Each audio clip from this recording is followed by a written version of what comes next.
जय श्री साई, जय श्री साई, जय श्री साई। नमस्कार प्रिय भक्त बंधु, श्री साई कृपा क्रिएशन संस्थान तरफ आपण मानक हार्दिक अभिनंदन सह स्वागत जनाऊँगी। आसतु आज आलोचना करबा श्री साई बाबांकर किछि दिव्य लीला। श्री साईनाथ महाराज भारतीय संत मानक मध्यरे अग्रगण्य थिले। से महाराष्ट्र प्रदेशर शिरडी ग्राम में प्रथमे 16 वर्षर बालक रूप में आविर्भूत होई लिंब वृक्ष मूल तपस्यारत थिबार देखिबाकू मिलिथिला। कठिन खरा वर्षा शीत मध्य तांकर ध्यानभग्न करिपारि नथिला। से अत्यंत कष्ट सहिष्णु धैर्यवान थिले। शिरडी ग्रामर किछि धर्मपरायण लोक माने तांकू बालजोगी बा सन्यासी रूपे मानुथिले एवं आउ किछि दुष्ट प्रकृतिर लोक माने तांकू भंड और ठक बोली भाबुथिले।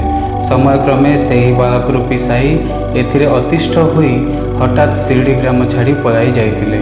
पुनश्च किछि वर्ष परे चांद पाटिल शालक बाहागर बरजात्री सहित शिरडी ग्राम को प्रत्यावर्तन करथिले।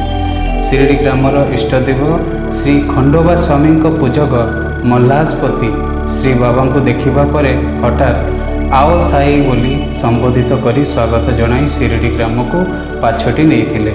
सही समय परठारु से साई नाम रे परिचित होइथिले एवं शेष पर्यंत से सही शिरडी ग्राम रे रहिथिले और समाधिस्थ होइथिले।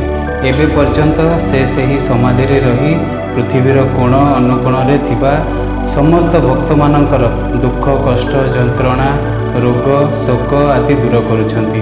प्रत्येक दिन देश विदेश अनेक भक्त मानकर बाबा श्री साई दर्शनार्थे धाड़ीर सुଅ छुटुछि। श्री साई बाबा शिरडी ग्राम एवं शिरडी धाम परिणत होइछि। बाबा श्री साईनाथ शिरडी धाम रही भक्त मानकर कल्याण एवं मंगल करुछंती। श्री साईनाथ गुरु रूपी परम ब्रह्म अटंती। श्री साईनाथ कृपा दृष्टि समस्त उपरे सारा जगतवासी उपरे रही था। एतिकी प्रार्थना करी आज अध्याय को एठू रखुछु। प्रिय दर्शक बंधु, आपण मानक जदि यही अध्यायटी बहुत पसंद आसीथिबो ताहाले लाइक शेयर और सब्सक्राइब करने आदौ भूलिबेनी। जय श्री साई, जय श्री साई, जय श्री साई।